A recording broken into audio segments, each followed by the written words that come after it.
engine block. It arrives at this plant partially made. Here they finish it off by machining the cylinder bores, the holes in which the pistons move up and down. The tool carves a crisscross pattern on the cylinder bore walls. Lubricating oil will cling to the grooves in this pattern, enabling the pistons to move smoothly. After machining, the engine block travels upside down to the engine assembly line. When it arrives there, a scanner records the block's traceability code, a barcode that enables the factory to track the block through every stage of production. As the engine block travels down the line, error-proofing devices ensure that each component is installed properly. Elsewhere in the factory, the crankshaft is slowly taking shape. The crankshaft is a bar that's rotated by the up and down motion of the pistons. As it turns, it transfers power to the transmission. The crankshaft starts out as a roughly shaped steel forging. Robotic arms pass it down the line from station to station until 20 tooling machines later, it's fully formed.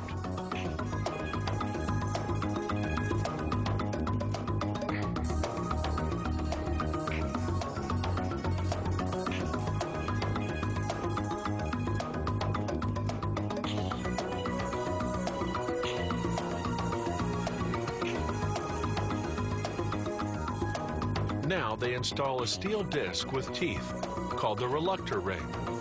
They heat it and press it onto the crankshaft. As it cools, it shrinks to a tight fit. This ring helps time the combustion cycle. As it spins, its teeth pass in front of a sensor, which reads the crankshaft's position and tells the engine to fire the spark plugs at precisely the right moment. Now they balance the crankshaft.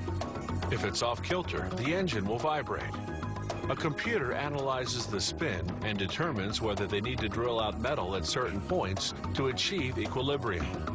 Back on the engine assembly line, the engine blocks are still upside down.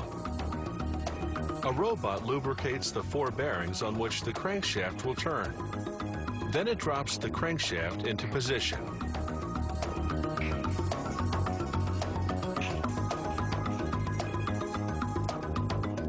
The pistons come next, 6 per engine, because these are 6-cylinder engines. The pistons are made of aluminum. Robots install them into the cylinder bores of the engine block. A steel connecting rod attaches each piston to the crankshaft. Now, workers can close up the back of the engine block. A robot applies sealant to the rear cover. They bolt it on manually with a tool called a multi-spindle torque gun. On another line, they assemble the 2 heads that'll cover the top of the engine block. This robot is applying sealant to spark plug tubes before inserting them into the heads.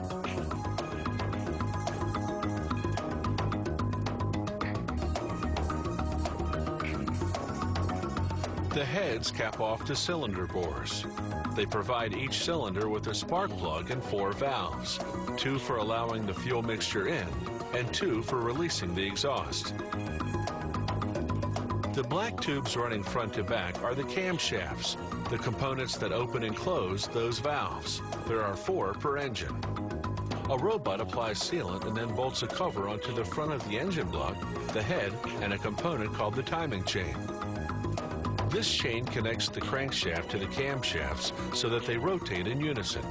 This ensures the valves open when the pistons are in the right position. Finally, they spin the engine mechanically to make sure the components function properly.